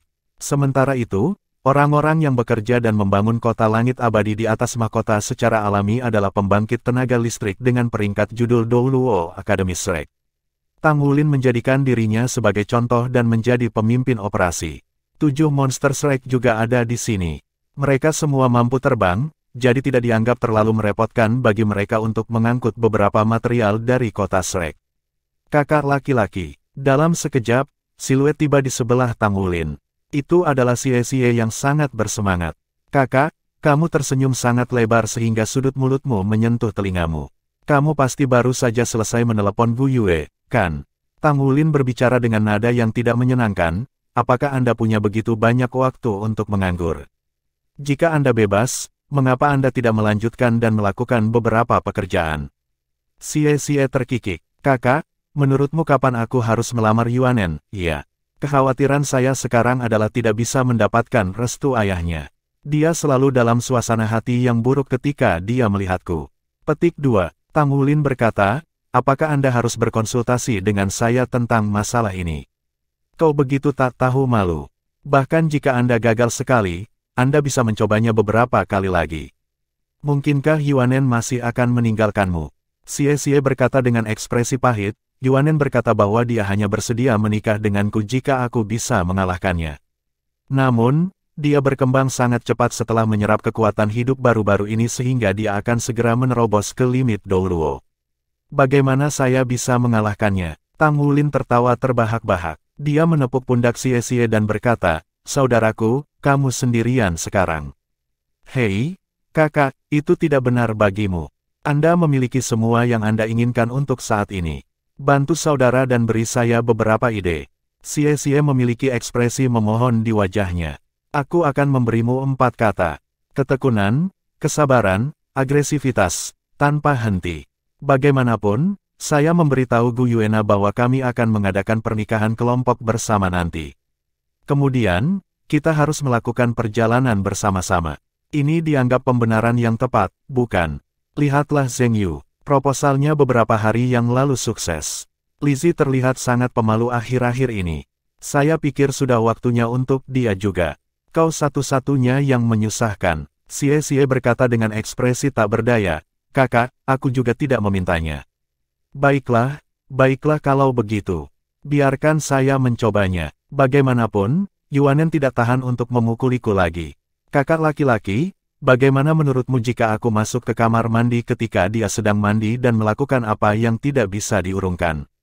Pada titik ini, Xie tidak bisa menahan menelan seteguk air liur. Tang Wulin tersenyum dengan indah. Dia mengangkat tangannya dan menunjuk ke belakang Xie. Tubuh Xie langsung menegang dan bahkan tidak mau repot untuk berbalik. Dia segera berkata dengan benar, itu tidak mungkin, tentu saja. Saya sangat menghormati Yuanen. Dia adalah dewi di hatiku. Jika dia memintaku untuk pergi ke timur, aku pasti tidak akan berani pergi ke barat. Aduh, harap lembut, harap lembut. Yuanen memelintir telinga Xie. Wajahnya yang menawan berubah menjadi senyum dingin. Apakah kamu mencoba mengintipku saat aku mandi? Saya pikir Anda perlu menjernihkan pikiran Anda terlebih dahulu. Tolong selamatkan hidupku, istriku. Tolong maafkan aku. Tang Wulin tidak bisa menahan tawa saat melihat Xie diseret pergi oleh Yuanen Yehui. Bocah ini tidak akan bisa lepas dari genggaman Yuanen lagi dalam hidupnya. Tang Wulin melompat ke langit dan berubah menjadi sinar cahaya keemasan sebelum turun dan mendarat di kota Shrek. Dia langsung kembali ke kantornya. Dia memutar nomor komunikator jiwa. Apakah pakaianku sudah siap? Selesai. Saya bisa mengirimkannya kepada Anda malam ini. Kapan Anda berencana untuk memakainya? Tang Wulin tersenyum. Besok adalah harinya. Besok akan menjadi hari yang menyenangkan. Pada titik ini, dia berbalik dan melihat ke arah patung es raksasa yang diletakkan di salah satu sisi kantornya. Ada sorot kesedihan di matanya. Dengan jubah putih dan pedang birunya, Wu Zhangkong berdiri diam di patung es. Dia tampak seperti hari dia membeku di es. Dalam es kaku yang tidak akan meleleh dalam keabadian, Tang Wulin bahkan bisa merasakan kegigihan dan kelegaannya sebelum meninggal. Guru Wu, tolong beri kami restumu. Saya akhirnya akan mendapatkan apa yang saya inginkan. Saya yakin Anda juga memiliki kehidupan yang menyenangkan dan bahagia dengan Grand Teacher di dunia lain, bukan? Cuacanya bagus di pagi hari. Langit biru tak berawan untuk bermil-mil, sudah biru tua jernih meski masih dini hari. Udara menyegarkan bercampur dengan kelembapan menyebar dari danau Dewa Laut. Itu mengisi tanah dengan kekuatan dan vitalitas. Tang Wulin berdiri di lapangan akademi dan melihat gedung akademik utama di hadapannya. Bab 1948 Cincin Malaikat. Dia membangun gedung akademik utama sendiri. Itu adalah simbol rekonstruksi Akademi Shrek. Dia tiba sangat awal pada hari ini, hampir bersamaan dengan Chen Tua si penyapu. Faktanya, Yi Zichen bahkan tidak sedang jogging saat ini. Sebenarnya, kamu tidak perlu terlalu peduli, kata Chen Xinji kepada Tang Wulin sambil memegang sapu. Tang Wulin menggelengkan kepalanya. Kita masih harus mengikuti aturan karena kita hidup di dunia ini.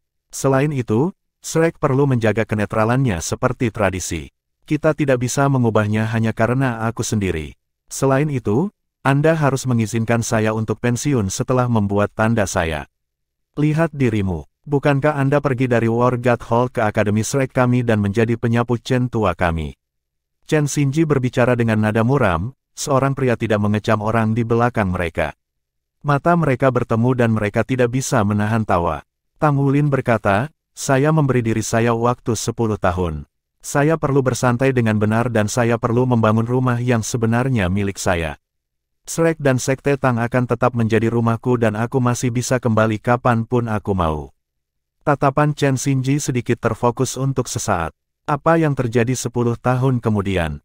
Apakah Anda sedang bersiap untuk? Tang Wulin mengangguk dengan tekad. 10 tahun kemudian, saya akan mulai mencobanya. Saya juga tidak tahu berapa banyak waktu yang saya perlukan, tetapi saya akan bekerja keras ke arah itu. Jika saya berhasil, saya pasti akan membimbing Anda. Chen Xinji terkekeh. Itu tidak penting lagi. Semua yang saya miliki sekarang, saya tidak mendapatkannya. Setiap hari yang saya habiskan untuk hidup dan bersama Ye Wei adalah hadiah untuk saya dari atas. Saya tidak berani meminta lebih. Sejujurnya, Tang Wulin tidak ingin menjadi dewa. Ini karena dia sudah menjalani kehidupan yang dia impikan. Dia sudah menemukan cara untuk mengundurkan diri dari semua tugasnya. Sekte Tang dan Shrek berkembang pesat, dan Molan dipromosikan menjadi pembicara. Kultus Roh Kudus dimusnahkan, dan masalah jurang maut juga telah diselesaikan sepenuhnya. Dapat dikatakan bahwa seluruh benua Douluo berkembang pesat. Tugasnya telah benar-benar diurus. Secara pribadi, dia tidak memiliki terlalu banyak alasan untuk menjadi dewa. Hanya saja alam ilahi perlu dibangun. Kalau tidak, dia tidak akan bisa mencari orang tuanya. Dia harus lebih kuat karena dia mengerti bahwa ini adalah satu-satunya cara dia dapat merasakan keberadaan orang tuanya. Meskipun kesadaran ilahinya tidak lagi lemah, dia telah berusaha untuk merasakan keberadaan orang tuanya melalui Trisula Dewa Laut beberapa kali dan tidak mendapat tanggapan. Satu-satunya petunjuk yang ditinggalkan oleh ayahnya adalah bahwa Douluo Divine Realm diaduk menjadi lubang hitam. Pengetahuan kosmos benua Douluo masih jauh dari memadai. Faktanya, Tang Wulin bahkan tidak tahu apa itu lubang hitam. Menunggu adalah pilihan baginya, tentu saja, tetapi dia berharap bisa mengambil beberapa inisiatif melalui kerja kerasnya. Bagaimanapun, tindakan membangun alam ilahi jelas bukan hal yang mudah. Apalagi kurang pengalaman, Tang Wulin sama sekali tidak tahu apa yang harus dia lakukan. Dia berencana untuk menunggu sampai dia menikah dengan Bu Yuena dan menikmati masa kebahagiaan menikah sebelum dia mendiskusikan dengannya bagaimana mencobanya. Bagaimanapun, pesawat benua Douluo sedang dalam proses evolusi. Mereka perlu mempertimbangkan ini dan secara bertahap memutuskan apakah mereka akan menaikkan bintang Douluo ke peringkat dewa dengan mengandalkan energi pesawat abisal atau membangun alam ilahi kecil sendiri. Dia dan Bu Yuena dianggap satu-satunya orang di jalan menuju peringkat dewa sejati yang disebutkan oleh permaisuri iblis sebelumnya. Berbicara tentang permaisuri iblis, Tang Wulin tidak punya pilihan selain mengakui bahwa salah satu orang yang telah dibangkitkan akan memenuhi syarat. Semua master jiwa jahat dari Holy Spirit Cult telah meninggal. Namun, seseorang yang berhubungan dengan mereka dibangkitkan. Tepatnya Lan Fozi. Lan Fozi melemparkan pandangan sedih ke arah Tang Wulin setelah dia dibangkitkan lalu dia melarikan diri ke kejauhan, meninggalkan siluet kepergian yang sunyi.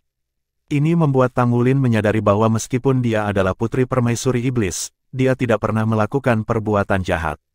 Penatua Chen, saya pergi, kata Tang Wulin kepada Chen Xinji di sebelahnya sambil menyeringai. Chen Xinji tersenyum dan berkata, pergi sekarang. Anda benar-benar tidak membutuhkan kami untuk mendukung Anda dari sini. Tang Wulin berkata sambil tersenyum, tidak perlu, tidak perlu. Ini adalah masalah antara aku dan dia. Kami akan mengundang semua orang untuk pernikahan. Baiklah, semua yang terbaik untukmu. Jangan ditolak olehnya, hahaha, kata Chen Xinji bercanda. Tang Wulin terkekeh dan berkata, bagaimana bisa? Bagaimana saya bisa melakukan ini tanpa memiliki kepercayaan diri? Saat dia berbicara, dia menepuk dadanya dengan percaya diri sebelum melompat ke udara. Jauh di sana, matahari perlahan terbit di langit, menyinari bumi dengan kecemerlangannya. Rasanya seluruh tubuh Tang Wulin ternodai oleh lapisan emas saat dia terbang ke langit. Tang Wulin merasakan udara yang mengelilinginya. Dia tidak pernah memperhatikan betapa bebas dan gembira yang dia rasakan ketika dia terbang. Gu Yue, aku datang, gumam Tang Wulin pada dirinya sendiri. Flare menyembur keluar dari belakangnya. Dengan pancaran cahaya yang menyilaukan, dia terbang lurus menuju pagoda roh seperti meteor emas. Dia tidak berusaha menyembunyikan dirinya. Oleh karena itu, kehadirannya dapat dilihat dengan jelas apakah itu dari tanah atau melalui segudang perangkat jiwa pengintai dan bahkan satelit jiwa di langit. Di lantai atas Akademi Shrek, Yue Zhengyu dan Su Xiaoyan duduk berdampingan di tepi atap. Su Xiaoyan berkata, Zhengyu, menurutmu mengapa Kapten tidak mengizinkan kita untuk bergabung dengannya? Ya.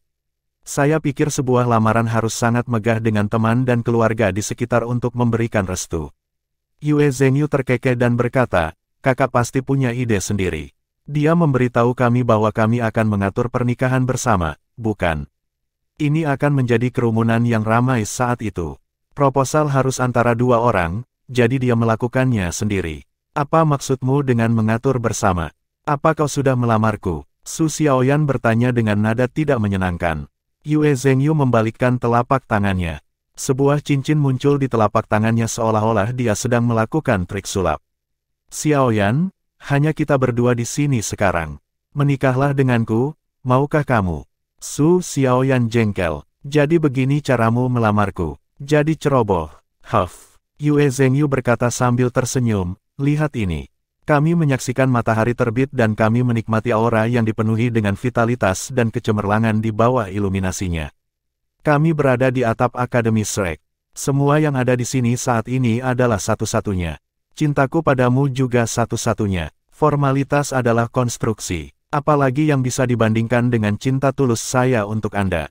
Apakah saya benar? Su Xiaoyan tertegun sejenak. Dia melihat tatapan tulusnya. Meskipun dia masih merasa itu aneh, dia mengangguk secara naluriah. Mereka sudah bersama begitu lama dan mereka telah mengalami begitu banyak hal sebagai pasangan. Setelah Shrek dihancurkan, mereka berbagi pengalaman dan proses yang menyakitkan sebelum mereka membangunnya kembali menjadi seperti sekarang ini di bawah kepemimpinan Tang Wulin. Mereka juga akhirnya tumbuh menjadi pilar generasi di Akademi Shrek. Mereka berdua menjadi Hyper Douluos setelah menerima kekuatan hidup pohon kehidupan kuno. Apalagi, mereka pasti bisa mencapai peringkat limit Douluo di masa depan. Tidak ada keraguan bahwa generasi 7 Monster Shrek ini adalah generasi yang paling mulia selain generasi pertama yang telah mencapai ketuhanan. Wajah menawan Su Xiaoyan memerah dan dia cemberut dengan bibir merahnya. Baik-baik saja maka, saat dia berbicara, dia mengangkat tangan kecilnya. Senyum Yue Zhengyu tampak seindah malaikat cahaya di bawah cahaya matahari. Dia menyelipkan cincin di tangannya ke jari Su Xiaoyan, dan tubuh mereka sedikit gemetar. Mereka telah mengalami begitu banyak kesulitan, dan mereka akhirnya bisa bersama. Sejak saat cincin itu dipasang, mereka menjadi satu. Bab 1949 Maukah kamu menikah denganku? Su Xiaoyan memperhatikan bahwa ada sepasang sayap malaikat di atas cincin itu dan sebuah permata emas bertatahkan di tengahnya. Permata itu diukir menjadi bentuk bunga segar yang mekar penuh. Itu berkilau di bawah perlindungan sayap. Cincin yang indah. Su Xiaoyan tidak bisa menahan diri untuk berkata. Yue Zhengyu mengulurkan telapak tangannya padanya. Di mana cincinku? Su Xiaoyan tertegun sejenak. Milikmu. Saya pikir Anda akan menyiapkan semua cincin sendiri. Berikan padaku. Aku akan memakainya untukmu. Yue Zhengyu berkata dengan heran. Hah? Apakah saya harus menyiapkannya untuk diri saya sendiri? Tidak ada yang memberitahuku itu.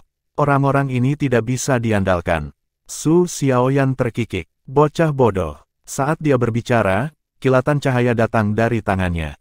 Sebuah cincin perak putih muncul di telapak tangannya. Cincin itu memiliki desain yang sederhana, tetapi diukir dengan pola bunga es. Itu untuk memperingati pendahulu staf bintang Su Xiaoyan, staf es Starwheel. Berlian kecil menghiasi celah di antara bunga-bunga seperti bintik-bintik cahaya bintang. Yue Zhengyu tersenyum sekaligus. Mulai hari ini, kita adalah suami dan istri. Su Xiaoyan mengenakan cincin itu untuknya. Dia mendengus dan berkata, kalau begitu kamu lebih baik bersikap baik dan tetap patuh. Jangan mengira aku tidak tahu banyak gadis di akademi yang terus-menerus mengedipkan mata padamu. Jika saya mengetahui bahwa Anda melakukan sesuatu yang salah pada saya, Yue Zhengyu tertawa terbahak-bahak. Itu tidak mungkin. Su Xiaoyan berkata sambil tersenyum, itu lebih baik. Yue Zhengyu semakin tertawa. Aku mengatakan bahwa tidak mungkin kamu akan mengetahuinya. Mungkinkah seorang pencuri akan meninggalkan bekasnya? Anda, Su Xiaoyan membuat gerakan meninju ke arahnya, tapi Yue Zhengyu meraih pergelangan tangannya. Tiba-tiba, sepasang sayap malaikat terbentang dari punggung Yue Zhengyu. Dia berteriak ketakutan saat dia menggendongnya dan terbang ke langit. Hei kamu lagi ngapain? Sementara itu, di bawah kubah besar di Gimnasium Akademi Shrek, 1000 aliran pedang bercahaya berkedip-kedip dalam pola berselang-seling. Cahaya yang berdenyut tampak seperti cahaya bintang yang menyilaukan di langit malam. Pedang berkontraksi sementara roh pedang memadat menjadi bentuk. Siluet samar muncul di aura pedang yang bersilangan. Sosok gemuk berdiri di sana di tepi. Ada raut sedikit cemas di wajahnya. Dia ingin memanggilnya beberapa kali, tetapi dia tidak bisa memaksakan diri untuk melakukannya. Ini karena dia tahu betul bagaimana dia benci diganggu selama latihan pedangnya. Namun demikian, ini benar-benar hari yang penting. Akhirnya, pancaran pedang menyusut. Ye Xinglan berjalan ke sisi Su Lizhi dengan tenang. Dia berkata, apa yang terjadi denganmu? Anda tampak terganggu oleh sesuatu. Aura pedangku bisa merasakan ada yang salah dengan emosimu hari ini. Apa yang sedang terjadi? Saat dia melihat tatapan khawatir di mata Ye Xinglan, Su Lizhi segera merasakan kehangatan menyebar dari dadanya. Dia mengumpulkan keberanian untuk berkata, Saudari Xinglan, tidak, Xinglan, aku. Meskipun dia berusaha sekuat tenaga, dia tidak mampu mengucapkan kata-kata yang ada di ujung lidahnya. Ye Xinglan bertanya dengan bingung, ada apa denganmu? Su Lizhi berlutut dan mencondongkan tubuh bagian atasnya ke depan. Tangannya yang biasanya mantap memegang kotak cincin ke arah Ye Xinglan. Dia membuka kotak itu dan memperlihatkan cincin di dalamnya. Cincin itu terbuat dari permata yang dihubungkan bersama melalui metode bertatahkan misterius. Jika dilihat dari permukaan, sepertinya tidak ada logam yang digunakan untuk membuat cincin itu. Seolah-olah itu hanya terdiri dari permata yang mempesona. Maukah kamu menikah denganku? 4 kata sederhana itu langsung membuat Su Lizhi berkeringat deras. Dia tidak pernah mengolah teknik rahasia bawaan sekte tubuh, namun pada saat itu, suara detak jantungnya terdengar memompa dengan keras di seluruh gimnasium. Ye Xinglan jelas tertegun. Sangat jelas bahwa ini sangat tidak terduga baginya. Apapun masalahnya, Pancaran setajam pedang di matanya segera menghilang saat dia melihat keringat menutupi wajah Su Lizzie. Dia mengangkat tangannya dan menyekanya dengan lengan bajunya. Kemudian, dia mengulurkan tangannya padanya. Su Lizzie tidak bodoh, tapi dia bingung harus berbuat apa. Air mata mengalir di wajahnya dan bibirnya bergetar. Dia memegang tangan Ye Xinglan dengan lembut saat tangannya sendiri gemetar. Dia berjuang untuk menggeser cincin itu ke jarinya 3 kali sebelum dia berhasil melakukannya. Sudah berapa tahun, ketika dia masih muda dan bertemu Ye Xinglan untuk pertama kalinya, dia jatuh cinta dengan gadis muda yang sombong, dingin, dan pantang menyerah. Saat itu, dia hanya bisa mengikutinya dan tetap di sisinya seperti anak anjing. Dia selalu menjaga jarak dengan orang-orang dan mencurahkan perhatian penuhnya pada latihan pedangnya. Dia selalu sangat kompetitif dan terus bekerja menuju kesempurnaan jiwa bela dirinya. Dia selalu ada di sana, mengawasinya seperti pelindung yang diam. Bahkan setelah dia setuju untuk bersamanya selama festival tanggal takdir Dewa Laut yang berlangsung di Danau Dewa Laut nanti, Su Lizzie masih merasa ragu di lubuk hatinya untuk waktu yang sangat lama.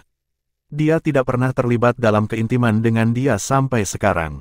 Selalu ada rasa rendah diri dalam dirinya. Dia merasakan perasaan yang tak terlukiskan di hatinya selama ini seolah kehadirannya menodai kemurnian gadis cantik di hadapannya. Di sisi lain, Su Lizzie merasa semuanya nyata untuk pertama kalinya ketika dia menerima cincinnya tanpa ragu sedikitpun. Dia benar-benar akan menjadi istrinya. Emosi di hatinya telah mencapai puncaknya. Nyatanya, dia mendapati dirinya hampir mengucapkan terima kasih. Dia ingin berterima kasih kepada surga karena memberkatinya dan juga untuk mengungkapkan rasa terima kasihnya atas toleransi dan persetujuan wanita tercintanya. Mata Ye Xinglan memerah juga. Sudah bertahun-tahun, dia memperhatikannya secara bertahap berubah dari anak laki-laki kecil yang gemuk menjadi pria yang gemuk.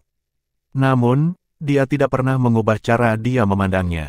Tatapannya selalu memikat dan sebening kristal. Dia tetap di sisinya, diam-diam menjaganya selama ini. Ketika ada bahaya, dia melindunginya dengan tubuhnya seperti tembok. Kasih sayangnya yang tulus telah meluluhkan hatinya sedikit demi sedikit. Awalnya, dia merasa kasihan padanya dan bahkan bersimpati padanya. Lambat laun, dia tersentuh oleh tindakannya dan penjagaannya dilebur sedikit demi sedikit. Kemudian, dia mengumpulkan keberanian untuk mengakui cintanya selama festival tanggal takdir dan akhirnya membuka pintu hatinya. Belakangan, mereka telah menjadi master jiwa yang luar biasa dari 7 monster Shrek saat ini. Dia sudah menjadi pria pemberani dengan semangat gigih. Dia sangat menyadari bagaimana dia menerima cincin itu dengan sukarela. Itu karena hubungan mereka tidak lagi sepihak. Kamu bodoh, aku belum menyiapkan cincinmu. Apa yang harus saya lakukan sekarang? Mengapa Anda tidak memberitahu saya sebelumnya? Dia menariknya ke sisinya dan memegang tangannya. Ini, tidak apa-apa, tidak apa-apa, tidak apa-apa selama kamu memakai cincin yang telah aku siapkan untukmu, kata Su Lizzie dengan malu-malu. Pada saat yang tepat ini, emosi di matanya meluap keluar.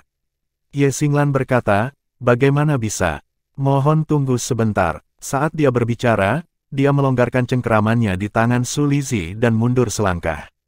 Ada kilatan cahaya dari tangannya dan rapier muncul di telapak tangannya. Rapier itu tampaknya ditempa dari paduan dan panjangnya sedikit lebih dari 1 meter. Pola karakteristik paduan dapat dilihat pada permukaannya. Mata Ye Xinglan berbinar saat dia menggoyangkan pergelangan tangannya. Seketika, kesadaran pedangnya memenuhi ruangan. Aura pedang murni keluar dari tubuhnya dan melilit rapier di tangannya. Adegan aneh muncul. Rapier itu mulai bersinar semakin terang dengan infus kesadaran pedangnya. Itu menjadi pijar dalam sepersekian detik dan sedikit bergetar. Segera, rapier itu mulai menyusut di tangannya. Dia menggunakan kekuatan jiwa murni untuk secara paksa memurnikan ketidakmurnian di rapier dan hanya melestarikan esensi paduannya. Pedang itu semakin kecil, dan Ye Xinglan membalikkan pergelangan tangannya. Sekaligus, esensi paduan 100 halus melilit jari-jarinya dan ditekuk menjadi cincin kecil. Cahaya pijar di permukaannya juga memudar secara bertahap. Cincin itu memiliki rona yang dalam dengan lapisan pola samar yang tumpang tindih di permukaannya. Proses penyempurnaan ini hanya bisa dilakukan oleh seseorang setidaknya di peringkat Hyper Douluo. Selain itu berisi kesadaran Dewa Pedang Ye Xinglan. Bab 1950 Aku menyukainya, aku menyukai aku. Rapier ini diberikan kepadaku oleh ayahku ketika aku masih kecil. Itu adalah rapier yang saya gunakan untuk kultivasi pedang saya pada awalnya. Saya belum pernah menggunakannya selama bertahun-tahun, namun masih sangat berharga bagi saya. Itu adalah hadiah pertamaku dari ayahku dan juga pedang pertamaku. Saya membuatnya menjadi cincin ini sekarang. Maafkan aku, Lizzie. Ini sedikit terburu-buru, tapi aku, Su Lizzie langsung maju selangkah dan mengulurkan pergelangan tangannya yang gemuk ke arahnya. Aku menyukainya, aku menyukainya. Ye Xinglan tidak bisa menahan tawa saat melihat keinginannya. Dia jarang tersenyum, namun senyum ini mirip dengan bunga mekar di musim semi. Itu menghujani seluruh gimnasium. Su Lizzie tidak bisa menahan diri untuk tidak tertawa terbahak-bahak saat mengenakan cincin pedang. Dia merentangkan tangannya dan membungkusnya di sekitar Ye Xinglan dengan tiba-tiba dengan cara yang agak liar untuk pertama kalinya. Pelukannya hangat dan aman. Ye Xinglan juga tersenyum, memeluk pinggangnya dengan erat. Sementara itu, Su Lizzie melepaskan kekuatan jiwa dari tubuhnya dan membawanya serta saat dia melesat ke langit. Mereka terbang keluar dari gimnasium dan langsung menuju ke langit.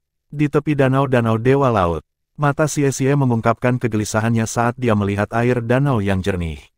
Sementara itu, aura familiar muncul di belakangnya. Xie buru-buru berbalik dan menatap orang yang berbicara. Yuanen Yehui berkata dengan bingung, "Ini masih sangat pagi. Mengapa Anda meminta saya untuk keluar?" Xie mengatupkan giginya dan berkata, "Yuanen, aku ingin menantangmu." Yuanen Yehui tertegun sejenak. Dia mengambil 2 langkah ke depan dan berdiri di depannya. Dia mengangkat tangannya dan merasakan dahinya. "Apakah kamu demam? Atau apakah Anda merasa kekenyangan setelah makan?" Sudut bibir Xie berkedut.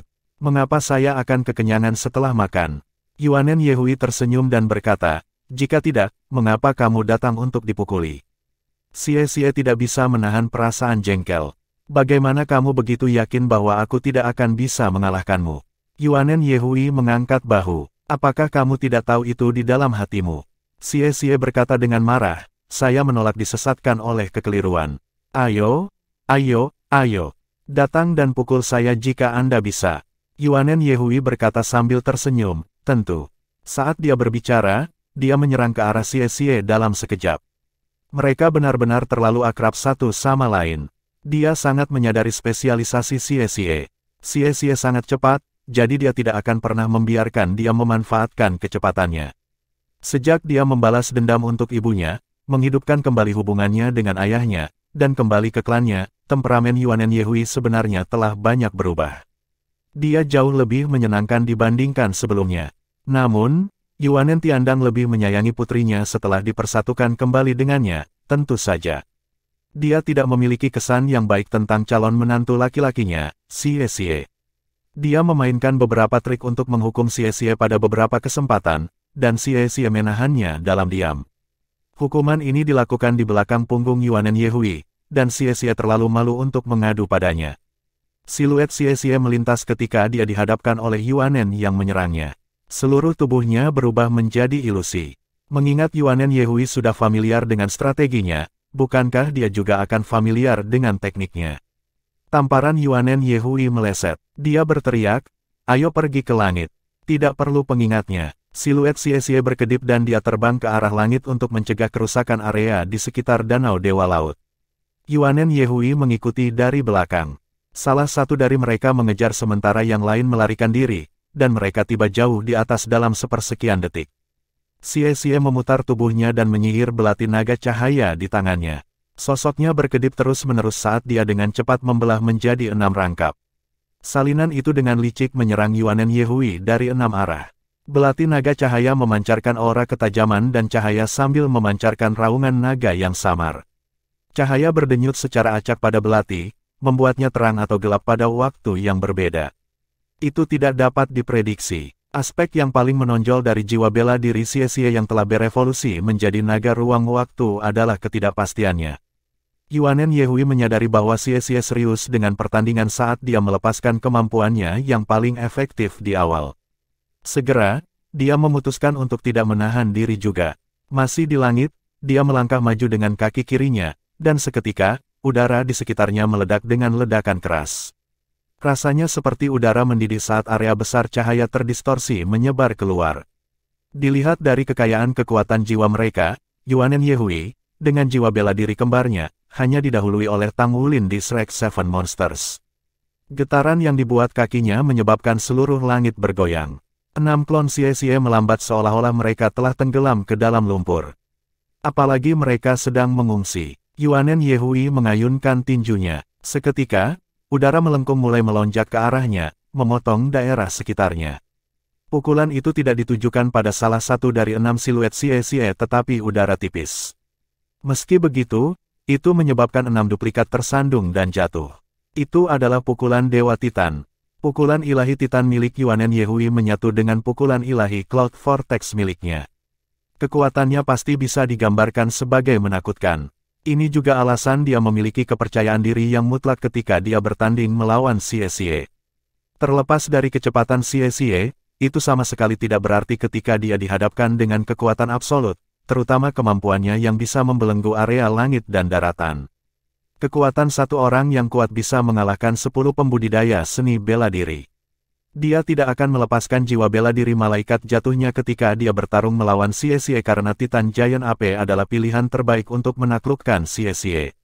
Namun demikian, 6 siluet Xie tiba-tiba memudar secara bersamaan. Mereka menghilang karena pukulan Cloud Vortex Divine, tetapi tubuh asli Xie tidak terungkap. Dalam sepersekian detik, Yuanen Yehui hanya bisa merasakan seolah-olah segala sesuatu di sekitarnya menjadi hampa. Dia terkejut dengan betapa gelisah perasaannya. Perubahan tak terduga mengejutkannya. Belum pernah terjadi sebelumnya bagi lawannya untuk memaksa keluar dari Titan Divine Pang-nya selama pertempuran. Umumnya, lawan hanya bisa menghadapi kekuatan dengan kekuatan. Bahkan jika lawan bisa berteleportasi, sangat mustahil untuk melepaskannya saat dia menguncinya. Tidak ada keraguan bahwa Xie juga meningkat. Perubahan seketika adalah produk dari pertukaran ruang dan waktu yang cerdik. Tubuh Xie sebenarnya berada di udara secara diagonal di belakang Yuanen Yehui. Tatapannya sedingin es dan seluruh tubuhnya dalam keadaan sangat tenang. Cahaya berkelap-kelip di tubuhnya saat dia berubah menjadi bayangan ilusi secara instan dan turun dari langit. Tubuhnya berkedip 7 kali berturut-turut saat dia turun. Dengan setiap kedipan, dia bergerak masuk dan keluar dari ruang angkasa. Yuanen Yehui dapat mengandalkan kekuatan spiritualnya yang luar biasa untuk mendeteksi serangan Xie yang datang dari punggungnya, tetapi sebagai akibat dari kedipannya, dia merasa seolah-olah 7 orang tiba-tiba muncul di belakangnya. Selain itu, mereka semua menyerangnya dari sudut yang berbeda. Dia tidak secepat Xie. Pasti agak berbahaya baginya untuk menahan serangan seperti ini dengan punggungnya. Bahkan, dia tidak punya waktu untuk berbalik. Namun demikian, Yuanen Yehui menunjukkan kemampuannya yang luar biasa. Alih-alih berbalik, dia melolong dari mulutnya, dan tubuhnya langsung membengkak. Seperti letusan, dia tumbuh beberapa meter lebih tinggi dalam sepersekian detik, dan seluruh tubuhnya memancarkan aura yang luar biasa. Tubuhnya tiba-tiba terhempas ke belakang. Saat dia membanting tubuhnya ke belakang, pusaran yang kuat mulai berputar dengan kecepatan tinggi di tengah punggungnya. Tubuh Xie yang berkedip-kedip langsung terpengaruh. Tidak hanya itu, sudut serangnya berubah akibat pertumbuhan tubuh Yuanen Yehui yang begitu tiba-tiba. Namun, mata Xie berbinar, yang satu hitam dan yang lainnya putih. Cincin jiwa ke-8 di tubuhnya bersinar redup. Dia mengambil langkah maju ke udara. Bayangan sisa yang tertinggal saat tubuhnya berkedip 7 kali telah memadat secara bersamaan. Mereka melanjutkan serangan mereka, tetapi tubuh aslinya telah menghilang tanpa jejak. Itu adalah pesawat luar angkasa waktu. Meski sakit menusuk, Yuanen Yehui masih membanting punggungnya ke serangan yang datang dari belakang. Ketujuh siluet itu diledakkan dengan paksa. Saat dia bersiap untuk berbalik dan menghabisi Xie, perasaan bahaya ekstrim dari dunia tak terlihat tiba-tiba muncul di hatinya.